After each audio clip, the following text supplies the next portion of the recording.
सर्वांना जय शिवराय. रायगड स्टोरीमध्ये मी आपलं सर्वांचं स्वागत करतो. संध्याकाळचे 6 वाजलेत. सूर्य मावळतीला चाललाय.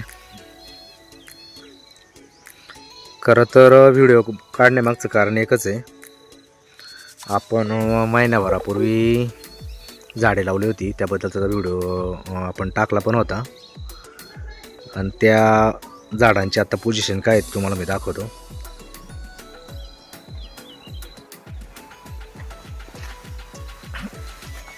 हे माल्टा मोसंबीचं झाड आहे.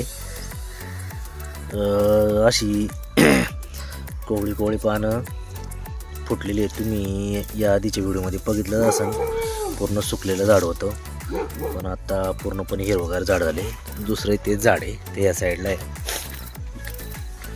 त्याची पण अशी हिरवी आणि कोवळी पानं आलेली आहेत. आणि बाकीची झाडं तर सगळी लाकडच होती, म्हणजे मृत अवस्थेत होती. तर त्या झाडांची परिस्थिती अशी आहे. अशा प्रकारची त्याला पालवी फुटलेली आहे. ज्यावेळेस लावली त्यावेळेस मृतावस्थेत होती, आणि आता सगळ्याच झाडांना पालवी फुटली. फक्त एकच झाड राहिलं त्याच्यातलं, त्याला पालवी फुटवायची बाकी आहे. इथं पूर्ण पालवीने पूर्ण चांगलं झालं आहे झाड. असं प्रत्येक फांदीला पानं आलेत. इकडं पण झाडं आहेत. यात बदाम आहे, आलू बुखारे, सफरचंद आहे, वेगवेगळ्या प्रकारचे जाती झाडे. फक्त प्रत्येक झाड आपलं असं होतं. हे कसं आता लाकूड दिसतंय, प्रत्येक झाड असं होतं. आणि आता तुम्ही त्याची वाढ बघू शकता. फक्त हेच झाड आपलं एक फुटायचं बाकी आहे. ते पण खाली त्याला गोळी पानं यायच्या प्रयत्नात आहे. ते बघू आता एवढ्या 5-6 दिवसात ते फुटतंय का काय.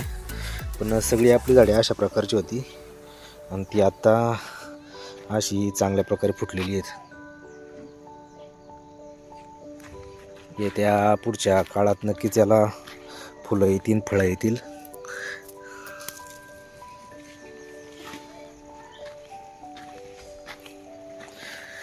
हे इकडं बदामचं झाड आहे, त्याला अशा प्रकारचे इकडं हे फुलं आलेलं आहे.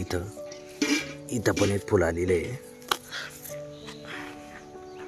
सर्वच्या सर्व 10 झाडे फुटलेली आहे, एक फुटायचं बाकी आहे. याला अशी सुंदर कोवळी पानं आलेली आहेत.